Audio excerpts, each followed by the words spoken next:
Hello students, this is the continuation of the previous video of chapter 8. Open page number 43. Traders' New Routes. In ancient times, India was quite well developed in trade and commerce and trading of various commodities with foreign countries. India's prosperity was at its peak due to trade. Trading was done through land route and sea route. Lothal was the major port of Harappan civilization. At Lothal, a carriage dockyard and warehouse have been found which provides us information about sea transport. तो ancient time ऐतिहासिक समय में भारत जो था वो विदेशी देशों के साथ व्यापार और विभिन्न वस्तुओं का व्यापार के लिए काफ़ी डेवलप था। भारत की समृद्धि प्रॉस्पेरिटी उसके व्यापार की वजह से काफ़ी ऊंचाई पर पहुंची थी। व्यापार जो था ट्रेडिंग वो समुद्री रास्तों से या ज़मीन के रास्तों से होता था, लैंड रूट या सी रूट। हड़प्पा सिविलाइजेशन का मेन बंदरगाह था वो लोथल था। वहाँ पे जहाज़ बनाने का स्थान और गोडाउन भी मिले जिससे हमें समुद्र ट्रांसपोर्ट की जानकारी मिली, information about sea transport. The people of Lothal used to make various pottery utensils and various kinds of jewelry. Trading was done of beads made from oysters and ivory, Indian spices and condiments, and precious stones were in great demand. So, Lothal के रहने वाले लोग मिट्टी से बने बर्तन और तरह तरह के गहने बनाते थे। तरह तरह के शीप और हाथी दांतों हाथी दांतों से बना मोतियों का व्यापार होता था। भारत के मसाले स्पाइसेस और कीमती पत्थरों की काफ़ी डिमांड थी। Cotton, silk and spices were exported to Europe via Central Asia through the international ports like Khambhat, Bharuch, Sopara and Tamralipti. Cotton textile, silk textile, spices, cinnamon, timber were exported to east and west part of the world, while gold, silver and other items were imported. So cotton जो था, फिर silk और spices मसाले उसको export किया जाता था Europe via Central Asia से होते हुए।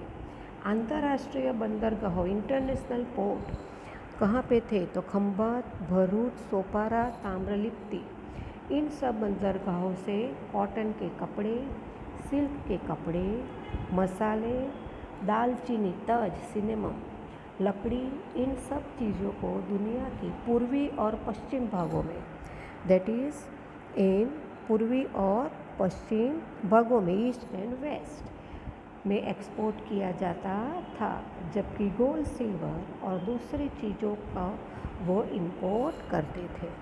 Many people use to travel from China to the remote areas on foot and on horseback. They use to carry silk cloth with them. The route they travel on was known as Silk Route. The merchants of mainly China, India, Iran, Arabistan, Greece and Rome were associated with this trade. तो बहुत सारे लोग China से होते हुए दूर दूर क्षेत्रों में चले जाते थे, तो या तो घोड़ों पे जाते थे, वो अपने साथ सिल्क के कपड़े उठा के ले जाते थे। इसीलिए ये लोगों ने रूट का एक नाम रख दिया और वो था सिल्क रूट।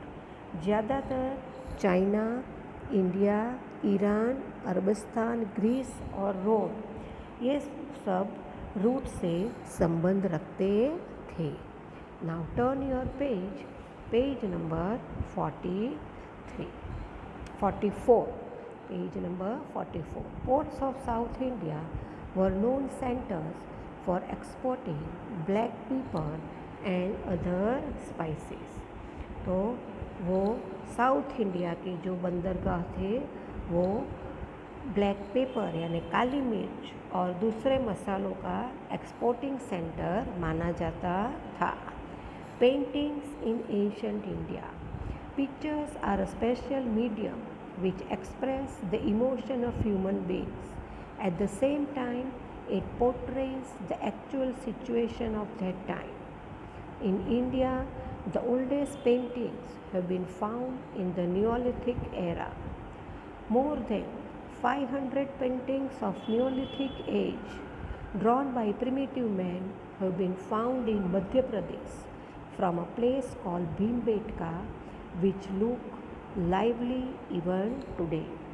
तो पेंटिंग्स तस्वीर एक खास माध्यम है, मीडियम है, जिससे मनुष्य अपने भावों को प्रकट कर सकता है, फीलिंग्स को, और उसी समय ये वास्तविक स्थिति को दर्शाता है, द रियल सिचुएशन। भारत में सबसे पुराना जो चित्र मिला है वो नियोलिथिक एरा में पाया गया था, और नियोलिथिक एज जो है वो 500 से भी ज़्यादा पेंटिंग है जो आदि मानव द्वारा बनाई गई थी, प्रिमिटिव मैन, आदि मानव, और वो मध्य प्रदेश में भीमबेटका जगह से मिली है। उनको देख के ऐसा लगता है कि आज भी उसमें जीवन है। Other than this paintings of Ajanta Ellora, Bagh caves and Amravati associated with Indian culture have been found in large numbers. Paintings of Ajanta Ellora are world famous, which depicts Buddha's Jatak stories and Buddha's sadhana.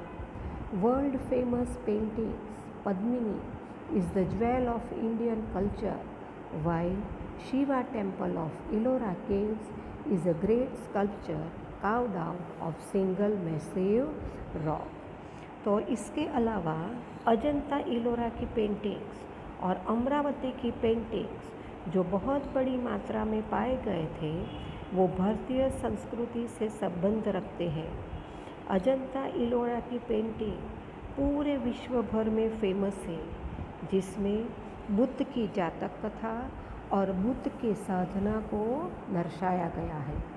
विश्व भर में प्रसिद्ध painting Padmapani जो थी उसे भारतीय संस्कृति का गहना माना गया है, जबकि इलोरा का जो शिव टेम्पल है वहाँ पर एक महान मूर्ति कला का प्रदर्शन है, जिसमें एक विशाल चट्टान से उसको बनाया गया है।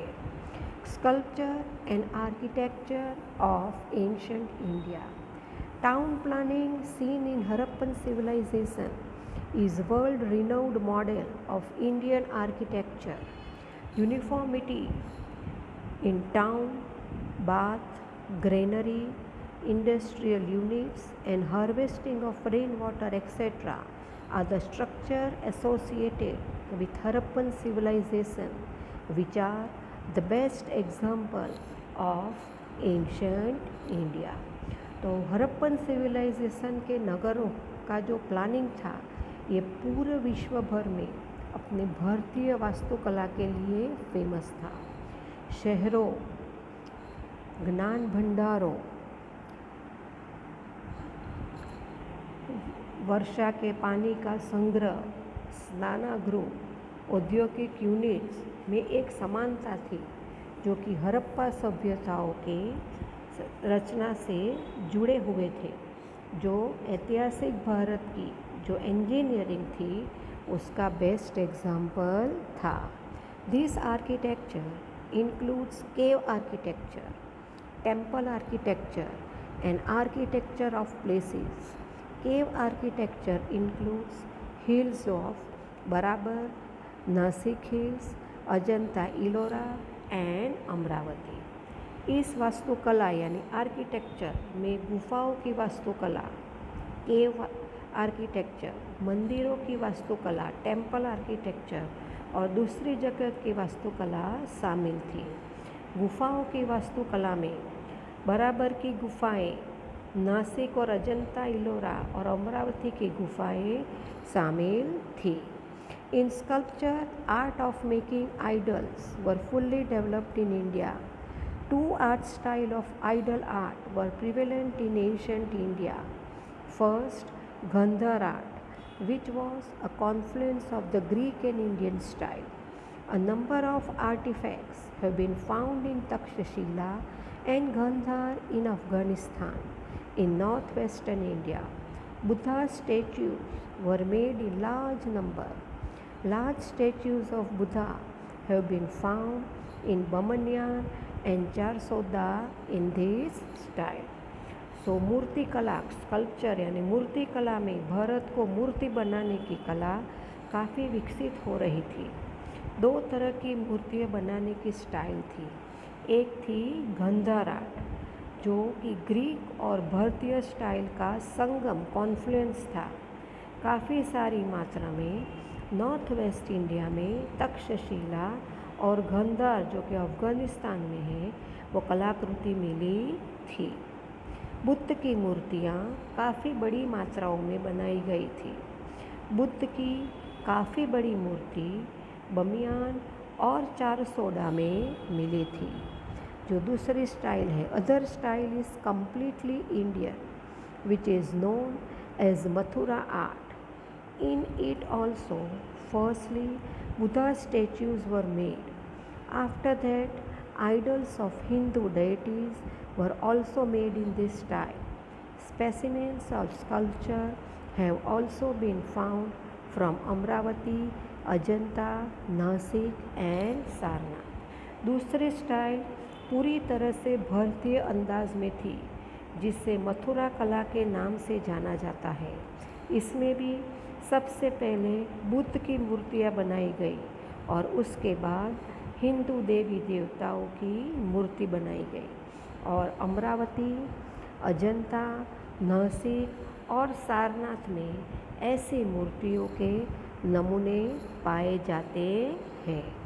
So students, now rest of the chapter will continue in the next video.